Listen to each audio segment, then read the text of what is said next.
अस्सलाम वालेकुम नाज़रीन, इमरान याकूब खान साहब और ज़फ़र हिलाली साहब के साथ मैं हूं Samina Pasha. Program view point में आपको खुशामदीद कहती हूं। नाज़रीन, यूं तो 2023 सिलेक्शन का साल है, अगर 5 साल हुकूमत अपनी मुद्दत पूरी करती है, लेकिन कहीं हम ये भी सुनते हैं कि जनाब हो सकता है कि इंतखाबात क़ब्ल अज़ वक्त हो जाएँ। फिर हमने ये भी सुना कि ये जब बजट आया तो कुछ लोगों का ख्याल ये था कि ये इलेक्शन बजट है। इसके साथ साथ हम ये भी देख रहे हैं कि आजकल मुख्तलिफ सियासी जमातें मुख्तलिफ किस्म की मुलाकातों और राबतों में मसरूफ़ हैं, जिससे ये भी अंदाज़ा लगाना मुश्किल नहीं कि आइंदा इंतखाबात के लिए सफ़बंदी की जा रही है। तो ऐसे में ये सवाल ज़रूर उठता है कि अगर 2023 ही इंतखाबात का साल है तो फिर अभी से ये सफ़बंदियाँ क्यों हो रही हैं, क्यों नए इंतखाबी इत्तेहाद बनाने के हवाले से मुलाकातें बढ़ रही हैं। अगर पाकिस्तान तहरीक इंसाफ की बात करें तो वहाँ पर भी हम देख रहे हैं कि प्राइम मिनिस्टर साहब सिंध के हवाले से फोकस करते हुए स्पेशल कमेटी बनाने का भी सोच रहे हैं, और उनका भी ये ख्याल है कि बहुत सारे जो वहाँ पर सिंध के इंटीरियर के लोग हैं उनको शामिल करके GDA के साथ अलायंस करके सिंध में अपने आप को स्ट्रॉन्ग किया जाए। तो दूसरी जानिब हम ये देख रहे हैं कि सिंध की जो ख़ास तौर पर हुकूमती जमात है यानी पाकिस्तान पीपल्स पार्टी, वो पंजाब में दोबारा से कदम जमाने के लिए राबते बढ़ा रही है। साबिक सदर आसिफ अली जरदारी खुद पंजाब में रहे काफ़ी दिनों और उन्होंने अहम मुलाकातें की, जिनमें परवेज़ इलाही साहब भी शामिल हैं और भी दीगर जो ख़ास तौर पर जनूबी पंजाब के इलेक्टेबल्स हैं उनसे भी उनकी मुलाकातें हुई।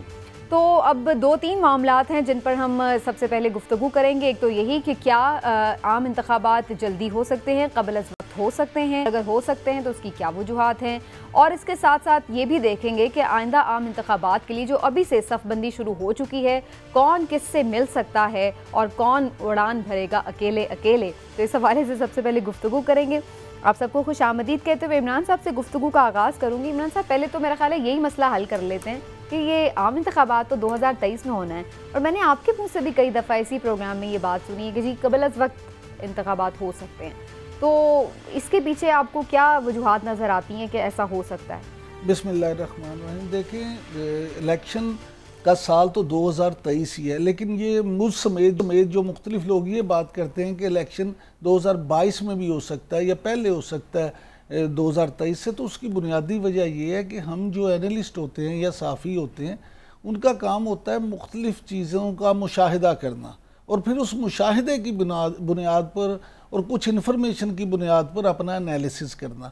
इन्हीं सियासी जमातों की जो एक्टिविटीज़ हैं जिनका अभी आप जिक्र कर रही थी अपने इंट्रो में, उन्हें भी अगर आप ख़ुद भी बैठ के गौर करेंगी तो आपको ऐसे लगेगा कि जनाब ये सारी जमातें बशमूल हुकूमत के, यानी PTI को आप लें, मुस्लिम लीग नून को लें, पीपल्स पार्टी की बात करें, ये सारी आपको इसी नज़र आएगा, इसी तनाजुर में कि ये सारी इलेक्शन की ही तैयारी में अब लग गई हैं। अब वैसे तो इलेक्शन से 1 साल पहले ये माहौल बन जाता है, लेकिन इसलिए इस दफ़ा क्योंकि थोड़ा जल्दी बन गया तो उसी बुनियाद क्यों बन रहा है? आपको ऐसी क्या तब्दीलियां या ऐसा क्या अनरेस्ट या ऐसी क्या रीजंस नज़र आ रही हैं? नहीं, उसकी बुनियादी वजह एक वज़ीर-ए-आज़म इमरान खान का आपको याद है वो खुद कितनी दफ़ा कह चुके हैं कि मैं असम्बलियाँ तोड़ दूंगा, मैं ये कर दूंगा, मैं वो कर दूंगा, मैं छोड़ दूंगा, मैं रिज़ाइन कर दूंगा। तो ऐसी बातें भी इस तरह की जो होती हैं ना थ्योरीज, उनको जन्म देती हैं कि अगर वज़ीर-ए-आज़म बार बार ये कह रहे हैं, और वज़ीर-ए-आज़म इमरान खान का अगर आप देखें उनकी आदत को, तो वो उनसे बाइद नहीं है कि अगर किसी बिना पर वो असम्बलियाँ तोड़ दें, और अगर असम्बलियाँ में तोड़ देते हैं तो फिर इलेक्शन वैसे ही जल्दी हो जाते हैं। दूसरा, अगर आप अपोजिशन का देखें माहौल, और जिस तरह से ये कहा जा रहा है कि अपोजिशन को शायद मुख्तलिफ हल्कों की तरफ से भी ये यकीन दहानी कराई गई है कि आप फिक्र ना करें, आप अनरेस्ट ना पैदा करें और इलेक्शन हम जल्दी करवा देंगे ताकि चीज़ें उसको भी बुनियाद बनाया जा सकता है। तो ये 2-3 वजूहात है जिनकी बिना पर ये सोचा जा रहा है। चलिए, मैं इसी पर ज़रा हिलाली साहब का भी पॉइंट ऑफ व्यू लेती हूँ। हिलाली साहब, आपको भी यही लगता है कि क्या जो जनरल इलेक्शंस हैं वो वक्त से पहले हो सकते हैं, और क्या इमरान खान साहब खुद इस चीज़ के लिए अग्री करेंगे? ऐसी परफॉर्मेंस है अब तक PTI की? परफॉर्मेंस पे तो खैर बाद में बात करेंगे, पहले आप ज़रा इस पे बात करें। देखिए, सब चीज़ हो सकता है, क्यों नहीं हो सकता है? जब वो चाहे असेंबलियां तोड़ के कह सकता है कि इलेक्शंस, मगर वो करेगा क्यों? और मुझे समझ नहीं आ रही है कि ये जो हाइप है, ये तो एक हम खुद ये हाइप क्रिएट कर रहे हैं। हुआ क्या है भाई कि ये ऐसा कोई फीलिंग हो कि असेंबलियों को पहले से तोड़ने लगे हैं?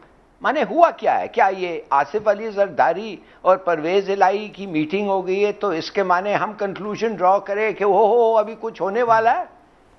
क्या होने वाला है? कुछ नहीं होने वाला है। उस वक्त हमने कह दिया कि कुछ नहीं होगा।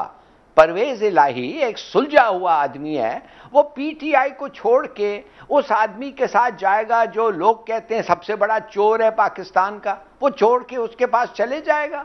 उसको मिलेगा क्या?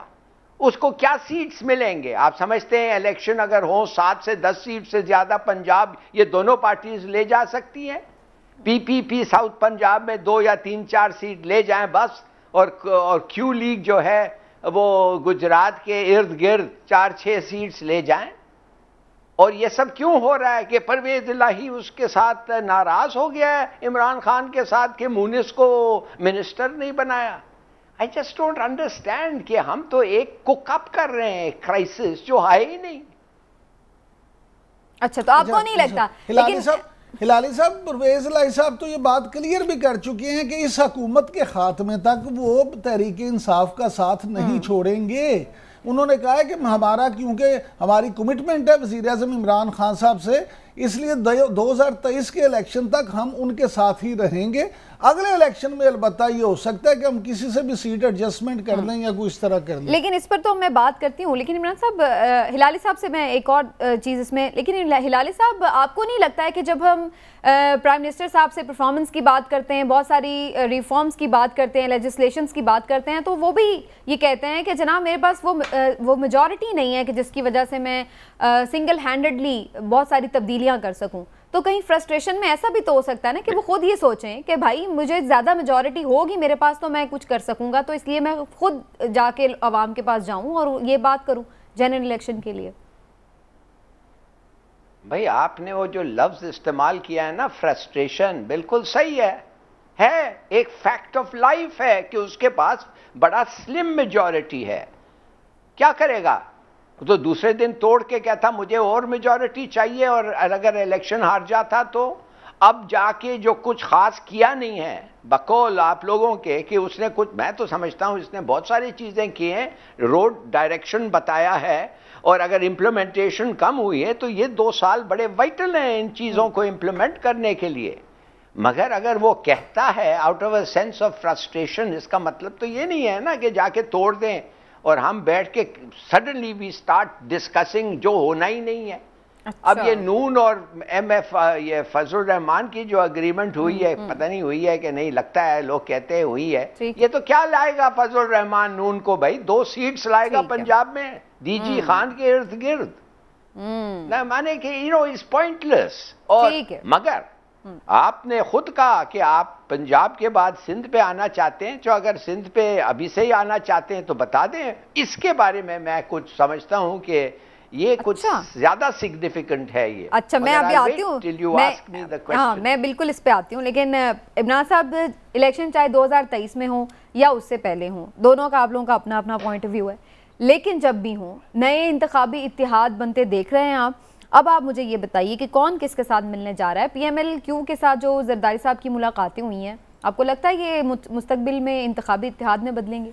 देखिए, सियासत में कोई चीज़ हरफ आखिर नहीं होती। पहली बात तो ये है कि अगर PTI मुस्लिम लीग काफ को बेहतर ऑप्शन दे देती है और उनसे ये कहती है कि हम ज़्यादा सीटों पे आपके साथ एडजस्टमेंट कर लेते हैं, यानी अगर वो कहते हैं कि जनाब हम गुजरात में आपके मुकाबले में बंदे नहीं खड़े करते, उसी तरह बावलपुर में तारक बशीर चीमा की सीट पे हम आपके मुकाबले में बंदा नहीं करते, डस्के में आपका फलां बंदा वहाँ पे नहीं करते, यानी वो उनको पंजाब में अगर एडजस्ट कर लेते हैं और उनसे कहते हैं कि हम आपको 10-12 सीटों पे बंदे आपके नहीं करते, उसके बदले में आपके जो वो हैं आप हमारी मदद करें, तो हो सकता है वो ये फैसला करें कि हमने अगले दफ़ा भी। ये नहीं आपको लगता है कि इनके साथ हो सकता है? लेकिन दूसरी जानिब प्राइम मिनिस्टर की भी तो मुलाकात हुई है। मेरी गुजारिश तो सुन लेना, प्राइम मिनिस्टर की मुलाकात तो हुई है और उस मुलाकात में मुनिस इलाही भी शामिल थे जी। बात ये है कि मुनिस इलाही वही है जिनकी बिना पे एक जो इख्तलाफ हुआ था, वो बुनियादी तौर पर इख्तलाफ ही ये था कि चौधरी मुनिस इलाही को वज़ीर नहीं बनाया गया था। हालांकि पहले वज़ीर आज़म इमरान खान की तरफ से ये वादा किया गया था,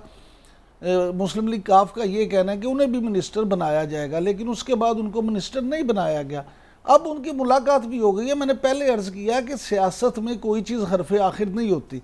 उसी तरह मुस्लिम लीग काफ जो है पीपल्स पार्टी के साथ भी पहले इकट्ठे रह चुके हैं, और फिर आप ये अब पीटीआई के साथ भी हैं। अब आइंदा इंतखाबात में किधर होंगे? अब मैं ये कह रहा हूँ ना, आप ये भी एक ऑप्शन रखें कि ये भी हो सकता है कि नून और काफ की सुलह हो जाए, क्योंकि उन्होंने सबसे ज्यादा तो उन्होंने इकट्ठे काम किया, लिहाजा ये कुछ भी हो सकता है सियासत में। और बहुत सारे होंगे, जैसे काफ, मुस्लिम लीग नून, और जिस तरह हिलाली साहब कह रहे थे, और मौलाना फजलुर रहमान की जमीयत उलमा इस्लाम, इनका तो आपस में इंतहाबी जो है ना, आप कह लें कि इत्तेहाद हो भी चुका है। इन्होंने तो ये तय भी कर लिया कि वो सीट एडजस्टमेंट करेंगे। इसी तरह जमीयत अहले हदीस है, उसका मुस्लिम लीग नून के साथ है। इसी तरह अगर आप पीटीआई का देखें तो जीडीए था जिस तरह, या मुख्तलिफ उनके साथ जो लोग हैं, तो ये अभी खिचड़ी पकेगी, बहुत सारे नए इत्तेहाद बनेंगे, अभी शुरू हो गई है खिचड़ी पकनी। लेकिन हिलाली साहब, पीपल्स पार्टी काफी स्ट्रांग है जो इंटीरियर सिंध है, पाकिस्तान तहरीक इंसाफ पीटीआई वहां पर कैसे पेनिट्रेट कर सकती है? किसके साथ मिलेगी तो बात बन सकती है कि गवर्नमेंट तक बना ले?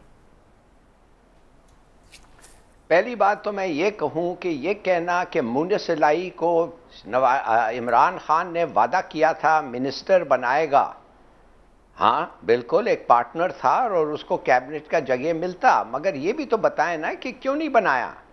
ऐसा तो मत छोड़ें कि इसलिए नहीं बनाया कि इमरान खान झूठ कहता है या इमरान खान यू टर्न करता है। ये भी तो बताएं ना कि नैब के साथ उसका मामला शुरू हो गया, नैब का चक्कर चल गया उसका। तो वो तो बहुत सारे मिनिस्टर्स पे है। एक आदमी नहीं, एक आदमी जो नैब के साथ उसका करप्शन का चार्ज है, why should he make him minister? अगर था मिनिस्टर तो जब तक प्रूव हुआ निकालो मत। शायद मैं तो समझता हूं फिर भी आपको खुद विड्रॉ करना चाहिए और कहना चाहिए कि जब तक ये चार्ज प्रूव या डिसप्रूव ना हुआ मैं नहीं बैठना चाहता कैबिनेट में। मगर उन्होंने जब देखा कि उसके खिलाफ चार्ज है, उन्होंने उसको नहीं बुलाया। It's a right step to do. बुरा लगा होगा परवेज इलाही को, वो बाप है उसका, और कुछ लगता है कि ऐसा कुछ हुआ नहीं है मुनिस को, मगर नेवरदलेस एक अंडरस्टैंड करना चाहिए पोजीशन एक प्राइम मिनिस्टर को कि खामखा एक आदमी जो अभी उसके खिलाफ करप्शन चार्ज उस पर। दूसरी बात, अब आप सिंध पे आ जाएं। जी, सिंध पे देखिए, this is a remarkable development, ये बड़ा जबरदस्त डेवलपमेंट है। ये जीडीए जो है they are full of electables.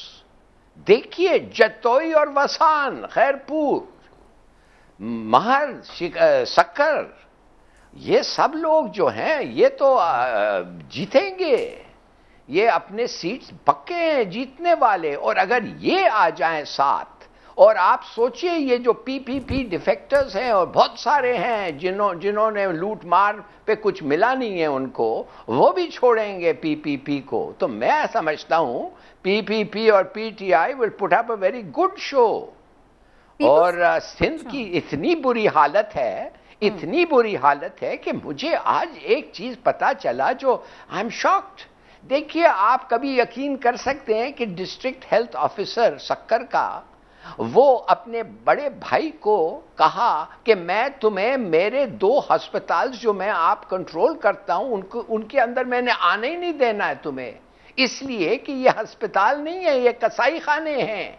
जाना है तुम्हें, बचना है तो जाओ, जाओ कराची, जाओ Aga Khan. You know, it's so sad listening to this. Development funds, मैंने उस दिन आपको कहा था कि एमएनएस और एमपीएस के रिश्तेदारे लगे हुए हैं हर पोस्ट पे। सेशन जज दादू जो इतना बेचारा फ्रस्ट्रेट हो गया कि कोर्ट रूम से भाग के निकल आया और कहा अच्छा कौन है इसका रिश्तेदार जो ये जमेदार का पोस्ट लिया है। तो जब उन्होंने कहा सर वो खड़े हुए हैं, वो उसने कहा चढ़ा उठाओ झाड़ू और बताओ तुम झाड़ू दे सकते हो कि नहीं। ये नौबत आ गई है। यानी Sindh is ready for change. Okay, आपका ये है कि Sindh is ready for change, अगर कुछ ऑल्टरनेट मिलता है उन्हें तो वो इस पर जा सकते हैं। ठीक है, ओके। इमरान साहब, आपको भी लगता है कि पीटीआई कुछ स्पेस बना लेगी सिंध? देखिए, मैं कहता हूँ अल्लाह करे कि हिलाली साहब की ख्वाहिशात पूरी हो जाएं। लेकिन पहले मेरी गुजारिश सुन लें। पंजाब की अगर आप बात करें, पंजाब में इन्होंने कहा कि मुनसिलाई क्योंकि नैब का मामला खुल गया था इसलिए नहीं बनाया। तो हिलाली साहब, नैब का तो उस वक्त मामला चौधरी परवेज लाई पे भी था, फिर उनको क्यों बनाया?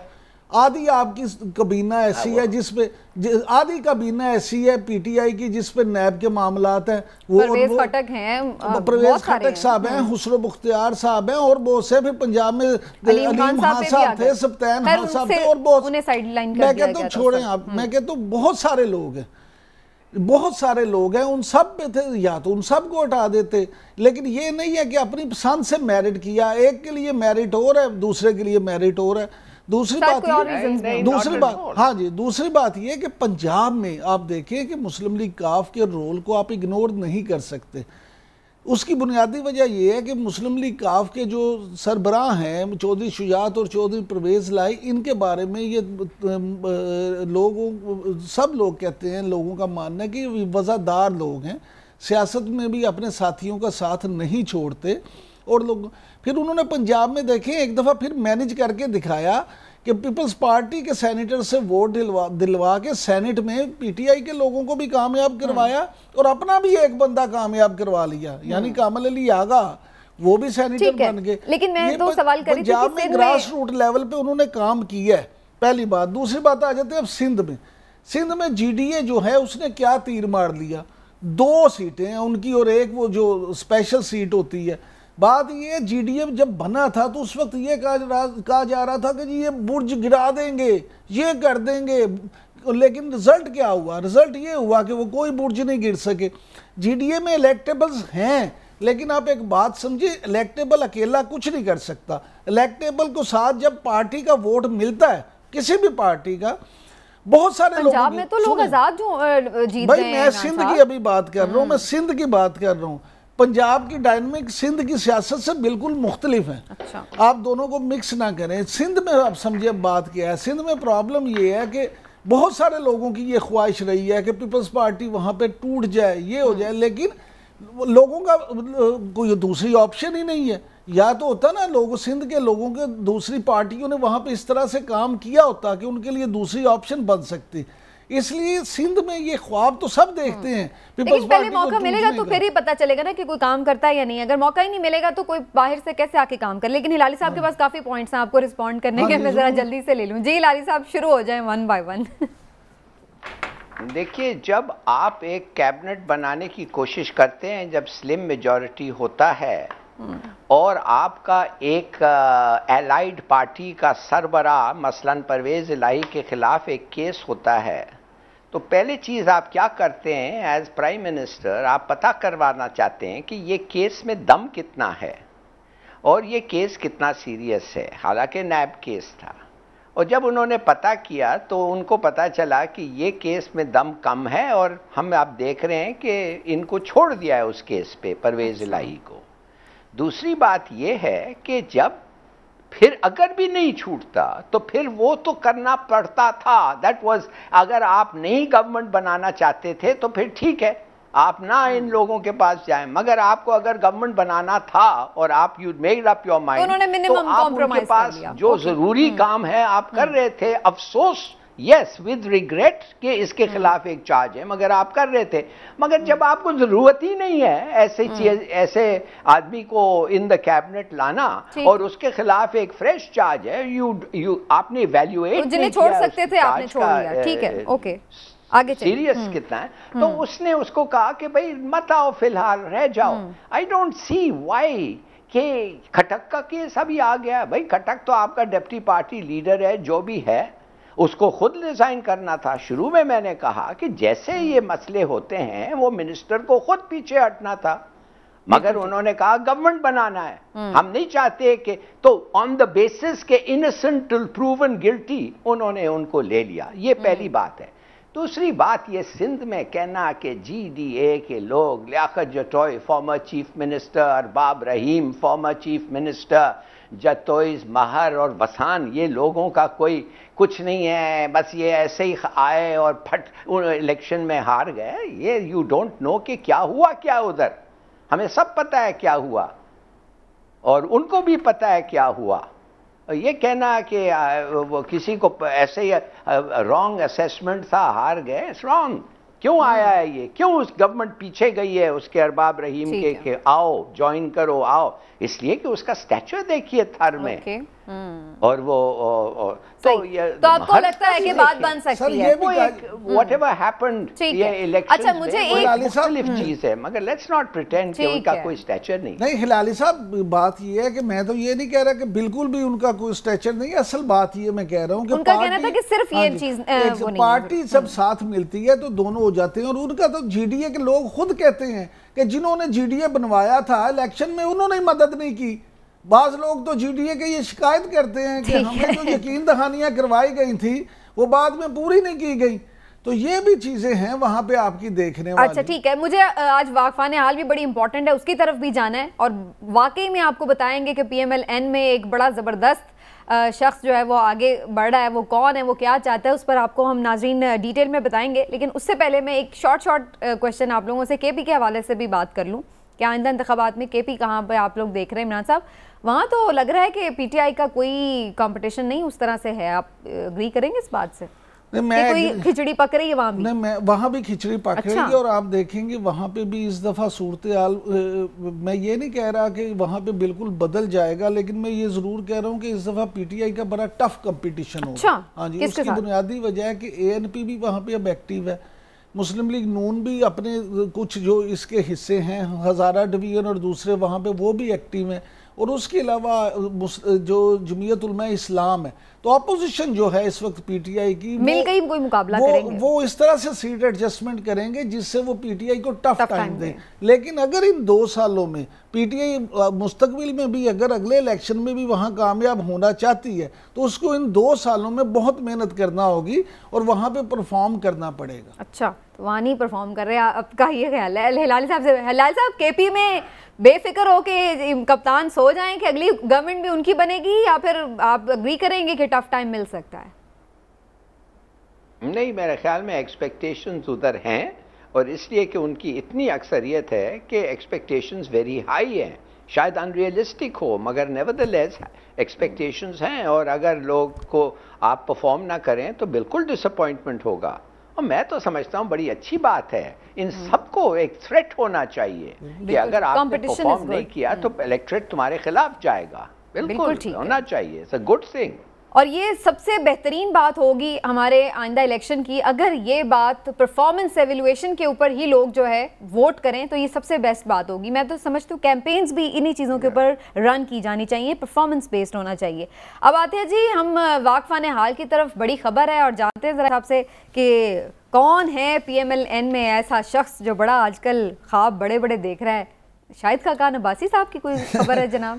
देखिए, बात ये हमारे वाकफान हाल ने ये बताया कि तो आप तो अभी बात कर रही थी ना कि सियासत में नई शबबंदियाँ हो रही हैं, तो यहाँ मुख्तलिफ पार्टियों के अंदर भी नई शबबंदियाँ हो रही हैं। तो मुस्लिम लीग नून के हवाले से अगर मैं बात करूँ तो पाकिस्तान मुस्लिम लीग नून में शाहिद खाकान अब्बासी जो साबिक वज़ीर आज़म भी रह चुके हैं, वो इस वक्त इन कोशिशों में नज़र आते हैं कि वो अपने आप को किसी तरह से प्राइम मिनिस्टर इन वेटिंग के लिए कंसिडर करवा सके। अच्छा। हाँ जी, उनकी सारी कोशिशें इस तरह से हैं।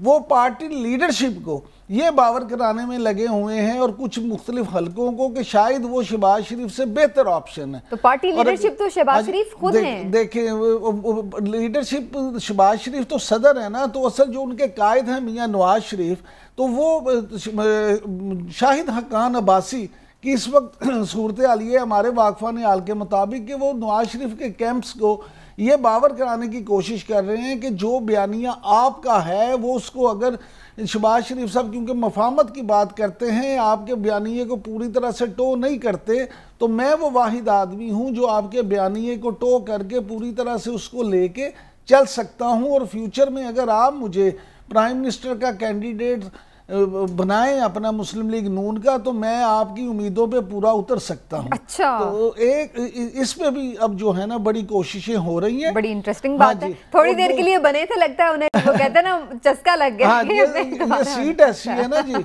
और बाज लोग तो जो शाहिद खाकान अब्बासी के जो करीबी हल्के हैं वो ये भी बावर करवाने की कोशिश में है कि शायद उनको इस सारे मामले में मरियम नवाज की भी शायद थोड़ी सी सपोर्ट हासिल है, इस तरह से कि वो उनको ये शायद यकीन दहानी करा चुके हैं कि मैं आपका और आपके वालिद मोहतरम का जो बयानिया है उसको बेहतर अंदाज में कर सकता हूँ। ठीक, और वैसे भी चूंकि मरियम तो अभी डिस्क्वालिफाई है तो वो खुद भी कैंडिडेट होती हैं। एनीवेज, एक और बड़ी इंपॉर्टेंट खबर है, सियासतदानों की बात हो रही है तो उनसे जुड़ी एक इम्पॉर्टेंट खबर है, वो ये कि जनाब फैसला किया गया है कि इंपॉर्टेंट शख्सियात की जो सिक्योरिटी है उसको वापस ले लिया जाए। बहुत सारे वज़रा की भी ली जा रही वापस, लेकिन इसके साथ साथ दीगर अहम शख्सियात भी हैं जिनके पास जो कोई हुकूमती ओहदा तो नहीं रखती लेकिन उनकी जो सिक्योरिटी है वो वापस ली जा रही है। तो ऐसे में जब हम देख रहे हैं कि कुछ हमें वाकयात इक्का दुक्का दहशतगर्दी के भी नज़र आ रहे हैं, तो ये कैसा फैसला है, ज़रा इस पे कमेंट लेते हैं। पहले हिलाली साहब आपकी जानिब आते हुए, हिलाली साहब, डू यू थिंक प्रोटोकॉल में और सिक्योरिटी में फ़र्क है और प्रोटोकॉल ख़त्म होना चाहिए, सिक्योरिटी रहनी चाहिए, स्पेशली जिन लोगों को थ्रेट्स हैं? प्रोटोकॉल और सिक्योरिटी का मेरे ख्याल में कोई मिलाप नहीं है। अगर आप प्रोटोकॉल देना चाहते हैं उसके मतलब है आप एक खूबसूरत किस्म की यूनिफॉर्म में एक आदमी को इर्द गिर्द रखना चाहते हैं तो एक अच्छा सा रिफॉर्म, अच्छा सा मेडल वाला उसे जैकेट डिज़ाइन करके उसको पहना दें, वो आपका इर्द गिर्द घूमता रहेगा। जैसे बेल बॉयज़ होटल में जब आप अंदर आते हैं आप देखते हैं उनका यूनिफॉर्म बड़ा अच्छा होता है और वो आपको प्रोटोकॉल देते हैं। मगर सिक्योरिटी की अगर बात कर रहे हैं तो let's talk about security. Security इस मुल्क में नीडलेस और एंडलेस है और यूजलेस है और बहुत बहुत आपको कॉस्टली है। सोचिए तो सही, 2780 पुलिस वाले रायवेंट के घर में घूम रहे हैं, गार्ड कर रहे हैं, 2780 पुलिस वाले, और 80 करोड़ का खर्चा हुआ है बाउंड्री वॉल बनाने के लिए। मैं एक दिन शिकार गया एक रिटायर्ड सुप्रीम कोर्ट जज के साथ, 4 पुलिस वैगन्स थे उसके साथ। मैंने कहा यार ये कर क्या रहे हैं इन लोग, घूम क्या रहे हैं? ये कहता है जी ये है उसका, that is what he is entitled to, या डिस्ट्रिक्ट में उसने कहा कि जितने लोगों को भेज सकते हो भेजो। What is this? मैं तो कहता हूं एक आदमी उस पर गोली नहीं चलाता इसलिए वो तो फिर गोली हराम हो जाता। माने खामखा उस पर क्या गोली चलाना है, वो उसको मारना भी एक गोली का खर्चा भी बहुत हो जाता है उसके लिए। He is of no consequence. तो मैं ये जानना चाहता हूं, मैं गया हूं, देखिए जी आई बीन थ्रू इट। और मैंने कहा इस ऐसे प्रोग्राम पे मैंने एक दफे बताया था कि हम गए, बीबी और मैं भी था उस पार्टी में, हम गए मरी, हेलीकॉप्टर से बारिश हो गई, वापस नहीं आ सके तो पता चला रोड से जा रहे हैं। जैसे रोड गाड़ी में बैठ के रोड पे आए, हमने देखा कि मरी से लेके इस्लामाबाद तक पुलिस लगी हुई, हर 200 गज पे लोग खड़ा किया। तो मैंने कहा प्राइम मिनिस्टर ये हो क्या रहा है? किसी को पता ही नहीं था कि आप जो हेलीकॉप्टर में गई हैं आप हेलीकॉप्टर में वापस नहीं आएंगी, आप गाड़ी में जाएंगे, और सबको पता है ये रूट भी देखिए किधर हो गया। मैंने कहा how does this help your security? कहती मुझे क्या पता, ये ब्लू बुक में है कि जब जाओ तो 200 गज पे एक आदमी को खड़ा कर दो। तो आपको लगता है ये सही फैसला है? ये this is absolutely total waste of money. क्या क्या होता है जब आप कराची के पुलिस वाले आप देखते हैं कितने ये कैंप्स लगा के ये मिनिस्टरों के घर के बाहर होते हैं। आप सोचिए तो सही, अगर वो पहरा देते सड़कों पे तो इतने लोग मारे नहीं जाते। सिक्योरिटी तो फिर सबकी जरूरी है ना, वेरी राइट। सिक्योरिटी तो फिर आम शहरी की भी उतनी ही जरूरी है। एग्जैक्टली। उनका इन्वेस्टिगेशन पुलिस का इतना पुअर इसलिए है कि वो है ही नहीं, वो सब बड़े हुए हैं वसान के घर के बाहर या पीपीपी के लोगों के घर के बाहर। ट्रेनिंग उनका नहीं हो रहा है, वेपन्स यूज नहीं कर सकते हैं इसलिए कि टाइम नहीं है। शॉकिंग। बहुत अच्छा किया है इमरान खान, अच्छा किया जी इमरान खान साहब ने। लेकिन इमरान साहब ये वही मुल्क है जहां पर मोहतरमा की शहादत हो चुकी है, बशीर बलोर साहब की शहादत हो चुकी है, बहुत सारे ऐसे वाकयात हैं जिनमें हम देख रहे हैं कि जो सियासी रहनुमाओं ने टारगेट किया गया है। तो आप इसको किस तनाजुर में देखते हैं? देखिए दो चीज़ें, पहली बात तो ये कि बिल्कुल सिक्योरिटी में और प्रोटोकॉल में ज़मीन आसमान का फ़र्क है। ये जो चस्का होता है ना प्रोटोकॉल का, आप देखें यहाँ भी वो हम फुटेज भी चला रहे हैं, 25-25, 30-30 गाड़ियाँ एक वज़ीर आज़म के साथ या वज़ीर आला के साथ चलती हैं। मुझे बताएं ये कहाँ की सिक्योरिटी है जिसमें 25-25 गाड़ियाँ साथ चल रही हैं? वो खुदा का खौफ करें, इसको सिक्योरिटी कहते हैं? ये सिर्फ और सिर्फ प्रोटोकॉल है। मुझे बताएं हमारे सेनेटर्स, हमारे एमएनएज, हमारे एमपीएज क्या इतने गरीब हैं कि वो अपनी सिक्योरिटी की अगर उन्हें ज़रूरत हो भी तो 2 सिक्योरिटी के लिए लोग हायर नहीं कर सकते? कर सकते हैं, लेकिन इसलिए नहीं करते कि उन्हें मजा आता है पीछे जब हूटर वाली गाड़ियां गूं गूं करती चलती हैं। उन्होंने लोगों पे ये रोब झाड़ना होता है कि जनाब देखें हमारे साथ हूटर वाली गाड़ियां चल रही हैं। मसला सिक्योरिटी का नहीं है। जो एलीट फोर्स के लोग उन्हें दिए गए हैं उनसे कहीं ज्यादा प्रोफेशनल और ट्रेंड रिटायर्ड एसएसजी के कमांडो वो हायर कर सकते हैं, लेकिन वो अपने जेब से पैसे खर्च नहीं करना चाहते, क्योंकि वो अगर करेंगे तो उनको अपनी गाड़ियों पे देनी पड़ेंगी। वो सरकारी लेते हैं ताकि उनके रोब में दबदबे में इजाफा हो और अवाम उनसे दब के रहे। तो आपके नजदीक भी फैसला ठीक है? फैसला पॉपुलर फैसला है, लेकिन ऐसे पॉपुलर फैसले करते वक्त बाज़ चीज़ों का ख्याल भी रखा जाना चाहिए। आप पूरी दुनिया में मुख्तलिफ ममालिक में जिस तरह से निज़ाम है, आप पाकिस्तान में भी एक उस तरह का निज़ाम बनाएं जिसमें पता हो कि वाकई ही जो लोग ऐसे हैं जिनको सिक्योरिटी की ज़रूरत है, जिनकी जान को ख़तरा है, जिन पे मुख्तलिफ आपके खुफिया इदारों की तरफ से रिपोर्ट्स आ चुकी हैं कि वाकई इनका मामला है, उनकी सिक्योरिटी के लिए एक फूल प्रूफ बंदोबस्त होना चाहिए। इसमें कोई दूसरी राय नहीं।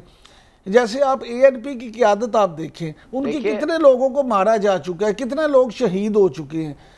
जब या बीबी की जान को खतरा था, बीबी भी शहीद होगी, उसमें आपको डिफरेंशिएट करना पड़ेगा। लेकिन फिर जब इस चक्कर में पड़ेंगे तो फिर होगा यही। लेकिन फिर मैं जो बात खत्म कर रहा हूँ इस फिक्रे पे कि फिर आप सिक्योरिटी के भी 25-25, 30-30 गाड़ियों से सिक्योरिटी नहीं होती।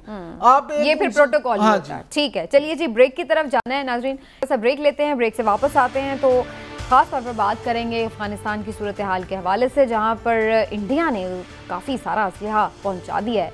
क्या उसकी रीज़न है, बात होगी एक ब्रेक के बाद।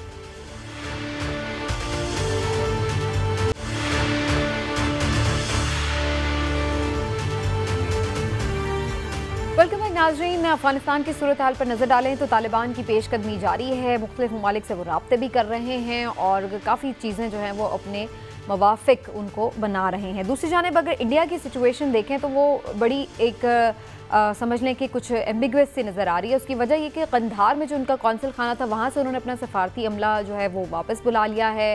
दूसरी जानिब ये भी खबर है कि तैयारे के ज़रिए बड़े ही छुपे तरीके से उन्होंने ये काम किया है कि तैयारा भर के बड़ी खेप जो है वो असलहे की वहाँ पर पहुँचा दी है, और यकीनी तौर पर वो तालिबान की मदद के लिए नहीं बल्कि अफगान सिक्योरिटी फोर्सेस की मदद के लिए है। तो उससे वो क्या हासिल करना चाहते हैं, क्या इंडिया का आगे प्लान है खित्ते के हवाले से, इस 2 खबरों के हवाले से ख़ास तौर पर मैं बात करना चाहूँगी। हिलाल साहब, पहले आपकी तरफ आते हुए, इंडिया की क्या स्ट्रैटेजी है? हिलाल साहब, अफगानिस्तान में क्या चाहता है इंडिया? इंडिया चाहता है कि तालिबान ना आए। इंडिया चाहता है कि गनी के गवर्नमेंट रहे, टीटीपी रहे, दाइश रहे, हर वो ग्रुप रहे जो जो जो जो तालिबान के ख़िलाफ़ है और पाकिस्तान के ख़िलाफ़ है। ये इंडिया का ख्याल है, ये इंडिया चाहता है। मगर इंडिया थोड़ा सा पैनिक कर गया है ना, कंदाहार से वो निकल नहीं रहे हैं, मैं समझता हूँ भाग रहे हैं। उनको कुछ इत्तला आ गई है, और क्यों नहीं भाई, दिन रात तो ये उनको पैसे दे रहे थे वो लोग जो तालिबान के ख़िलाफ़ थे। तो अब जब तालिबान का ये हो गया है, पल्ला भारी हो गया है, और लग रहा है ऐसा कि वो इंशाल्लाह, मैं इंशाल्लाह इसलिए कहता हूँ कि मैं चाहता हूँ कि गनी से तो बेहतर है कि काबुल में वो आएँ। तो मैं सोच रहा हूँ कि ये वो डर गए हैं, वो निकलना चाहते हैं अपने लोगों के साथ, बिल्कुल। मगर मैं हैरान हूँ कि इन कंदाहार के कौंसलेट पे ऐसे माहौल में और अटैक्स तालिबान ने नहीं किया अभी तक। हालांकि वो तालिबान को पता होना चाहिए कि इंडियंस कर क्या रहे हैं, और जैसे आपने कहा अब फिर असला उन्होंने इस जहाज़ से भेजा है, वो जाहिर है तालिबान को तो नहीं देने के लिए ना, उनके दुश्मनों को देने के लिए। तो देखते हैं, मैं तो हैरान हूँ कि तालिबान इतनी चुप है एक्चुअली। इमरान साहब, इंडिया को कोई किरदार मिलेगा? खुशखबरी हमारे लिए, माफ़ करिए, एक हमारे लिए खुशखबरी ये है कि वो टेररिस्ट जो हिंदुस्तान आर्म करता है, सपोर्ट करता है, उनको पैसे भेजता है, फंड करता है, और शायद प्लानिंग भी कुछ हद तक करता है, वो टेररिस्ट जो है अब उनके लिए बड़ा मुश्किल हो जाएगा ये सब मदद हासिल करने के लिए। तो इंशाल्लाह जब वो कोशिश होगी फिर भी उन लोगों को मदद करने के लिए इंडिया की तो अपनी एग्जिस्टेंस नहीं है वहाँ पे, तो वो पाकिस्तान के अगेंस्ट वहाँ पर कैसे उनकी सरजमीन को यूज करवा सकेगा। Good point. लेकिन इमरान साहब, आपका क्या ख्याल है, आने वाले दिनों में आप भारत का कोई किरदार देख रहे हैं अफगानिस्तान में? देखिए, इंडिया ने $3 बिलियन की इन्वेस्टमेंट की अफगानिस्तान में। अब ये उसका बड़ा बहुत एक, अगर आप समझे तो फेलियर है, ख़ास तौर पे डिप्लोमेसी फेलियर है कि वो उसके बदले में उसके एवज वहाँ से हासिल कुछ नहीं कर पाया। अब ये जो 2 C-130 तैयारे उसने असले से बढ़ के भेजे हैं वहाँ, बड़ी खेप वहाँ पे उतारी है। उसकी बुनियादी वजह ये है कि अब वो कहते हैं ना कि जब बिल्कुल मायूसी हो गई है, उसे नज़र आ गया तालिबान ने उसे लिफ्ट नहीं कराई। इंडिया चाहता ये था कि तालिबान उन्हें लिफ्ट करा दे और उसका वहाँ पे रोल बन जाए। लेकिन सिर्फ मैं या हिलाली साहब नहीं ये कह रहे, फाइनेंशियल टाइम्स की जो स्टोरी है, फाइनेंशियल टाइम्स ने ये लिखा है कि इंडिया इस वक्त एक ऐसा मुल्क है जिसकी अफगानिस्तान में सबसे कमज़ोर पोजीशन है, ठीक, यानी उसका वहाँ कोई रोल अब बन नहीं रहा, नज़र नहीं आ रहा। अब इंडिया चाहता ये है कि जितने तालिबान के मुखालिफ ग्रुप हैं उनके साथ अपने जो मामलात हैं मज़ीद बेहतर करे, ताकि अगर वहाँ कोई ऐसी सूरत हाल बनती है जिसमें कोई बातचीत हो तो शायद उनके ज़रिए से उसका कोई रोल बन सके। लेकिन जो हालात वहाँ पे बन गए हैं, अब उसका रोल वहाँ बनेगा नहीं, उसकी दाल गलती वहाँ पे नज़र नहीं आती। और तालिबान, मैं खुद यही समझता हूँ कि तालिबान जो हैं जिस तरह से तेज़ी से वहाँ पे अपना कंट्रोल संभालने में कामयाब हो रहे हैं, तो फ्यूचर में भी उनके लिए मुश्किल होगी। उसकी वजह यह है कि तालिबान जिस तरह से पूरा संभाल लेंगे और जिस तरह से चीन के साथ उनका एग्रीमेंट हो गया, तो इंडिया उनको पैसों का ही लालच दे सकता था ना कि हम यहाँ पे इन्वेस्ट करते हैं। वो उनकी जरूरत पूरी कर दी है चीन ने, तो उन्हें अब इंडिया की तरफ, हाँ, अब इंडिया की उन्हें जरूरत ही नहीं है। ठीक है, चलिए, ये तो एक इस पे पॉइंट आ गया। अब एक शॉर्ट कमेंट अगर आप दोनों कर लें कि आने वाले दिनों में जो पहले हमें खदशात थे कि शायद खुदा न खास्ता बहुत बड़े पैमाने पर खाना जंगी या खून रेजी का खदशा है, बड़ी तादाद में मुहाजिरीन आ जाएंगे, अगर तालिबान इसी तरह सेंसिबली कुछ बातचीत करके मामलात को हल करने की तरफ जा रहे हैं, तो डू यू थिंक हिलाली साहब कि अब ये सारा मामला कंपैरेटिवली बेहतर तरीके से हल हो जाएगा?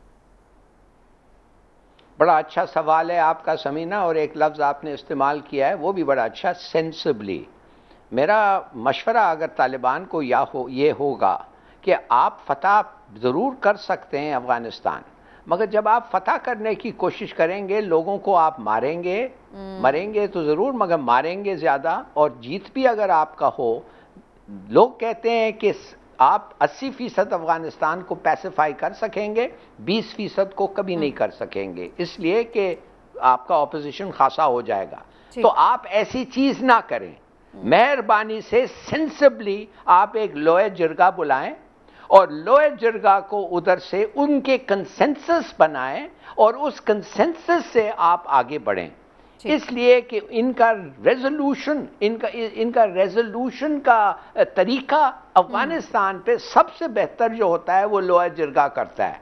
तो बुलाएं, बैठे लोगों से बात करें और उस तरीके से आगे बढ़े। नहीं, उस तरीके से अगर ये लोग आएंगे तो मेरा ख्याल है इमरान साहब आगे वो गवर्नमेंट भी पीसफुली कर सकेंगे। हिलाली साहब, आपने जो बात की है ना, बड़ी बेहतरीन बात की है। देखिए, इंडियन ने रूस में जाके क्या बात की है, उन्होंने अफगान लेजिटिमेसी पे ही बात की है, इसी हवाले से बात की है।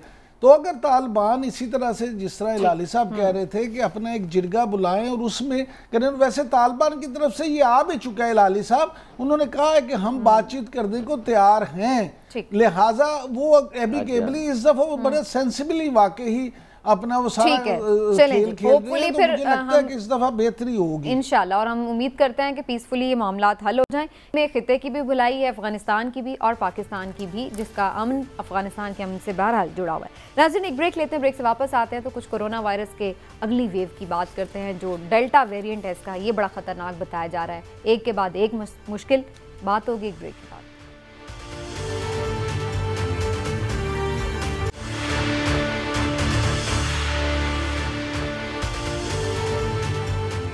कोरोना केसेस कम हुए थे, लेकिन एक दफ़ा फिर से अब 4% से ज़्यादा हो गई है मुस्बत आने की शरह। तो अब क्या एक चौथी वेव हमारे सर पे खड़ी है, जिसका इशारा पहले ही दिया जा रहा था NCOC की जानिब से, और इसके साथ साथ अब डेल्टा वेरिएंट की बात की जा रही है जो कि इंडिया से आया, और कहा जा रहा है कि जो नए केसेस हैं उनमें बड़ी तादाद में लोग उसी से मुतासिर हैं। इसी हवाले से गुफ्तगू करते हैं इमरान साहब, क्या एक दफ़ा फिर से पाबंदियों का ही सामना करना पड़ेगा या ये सिलसिला कब तक चलेगा, क्योंकि कुछ समझ ही नहीं आ रही। देखिए समीना, हमने पिछले प्रोग्राम में भी मैंने ख़ास तौर पे इस हवाले से खदशा जाहिर किया था, लेकिन अनफॉर्चुनेटली वो खदशा अब हकीकत में बदल चुका है। और अगर आप देखें कि 24 घंटों में, गुज़श्ता तो 24 घंटों में मुसलसल चौथे दिन पाकिस्तान में मुस्बत केसों की तादाद 1500 से ज़्यादा है। और इसमें नेशनल इंस्टीट्यूट ऑफ हेल्थ के मुताबिक जितने केसेस अब आ रहे हैं उनमें 50% के करीब जो है ये इस वेरिएंट के हैं, डेल्टा वेरिएंट के। अब डेल्टा वेरिएंट क्या आम कोरोना की तरह ही है? नहीं, ये उससे कहीं ज़्यादा ख़तरनाक है। किस हज़ार 3 तरीक़ों से। नंबर 1 तो ये वेरिएंट ज़्यादा ख़तरनाक है, बहुत तेज़ी। नंबर 2 ये बहुत तेज़ी से फैलता है।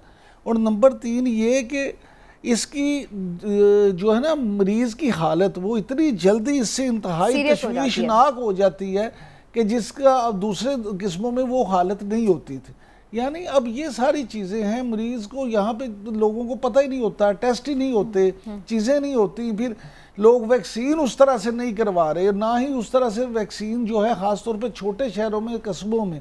तो मुझे डर ये है लाली साहब कि अभी ईद आने वाली है, लोगों ने जानवर लेने के लिए मंडियों में जाना है, बाहर जाना है, तो उससे तो ये इतना फैलने का खतरा है कि अल्लाह ये अपनी हिफाजत में रखे। आमीन, अल्लाह करे। हम पहले भी वैसे हर वेव से इमरान साहब डरते रहे, लेकिन अल्लाह ताला ने बचा लिया है। तो इंशाल्लाह उम्मीद है कि इस दफ़ा भी इंशाल्लाह अल्लाह ताला खैरियत रखेगा। लेकिन हिलाली साहब, मैं देख रही थी उस दिन बोरिस जॉनसन की स्टेटमेंट्स आ रही थी और उन्होंने काफ़ी सारी जो पाबंदियां पहले नाफिज कर रखी थी, लाजमी मास्क पहनने की और बहुत सारी जो SOPs की कि डिस्टेंस रखना है, सोशल डिस्टेंसिंग वगैरह वगैरह, उन्होंने कहा जी हम ख़त्म कर रहे हैं, जिसने करनी है रज़ाकाराना तौर पर कर ले, क्योंकि अब हमें इसके साथ ही जीना है, तो हम अपनी लाइफ को थोड़ा थोड़ा नॉर्मलाइज करें। तो आप समझते हैं कि ये एक सेंसिबल तरीका है या फिर सिचुएशन यही है कि पाबंदियाँ ही करनी पड़ेंगी? देखिए, क्या ये सेंसिबल कैसे हो सकता है कि एक वायरस बढ़ रहा है और आप कह रहे हैं इसके साथ हमने रहना है, तो लिहाजा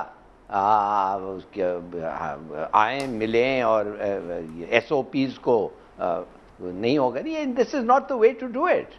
बात सीधी सादी ये है, मैं जानना चाहता हूं ये लोग वैक्सीनेशन क्यों रिफ्यूज कर रहे हैं आजकल? ये कौन से लोग हैं जो रिफ्यूज कर रहे हैं? उनको कैसे, कौन सा हक देता है आपको कि आप वैक्सीनेशन रिफ्यूज करें और मेरा रिस्क आप बढ़ा दें? और इनके खिलाफ मैं समझता हूं पेनल्टीज होने चाहिए।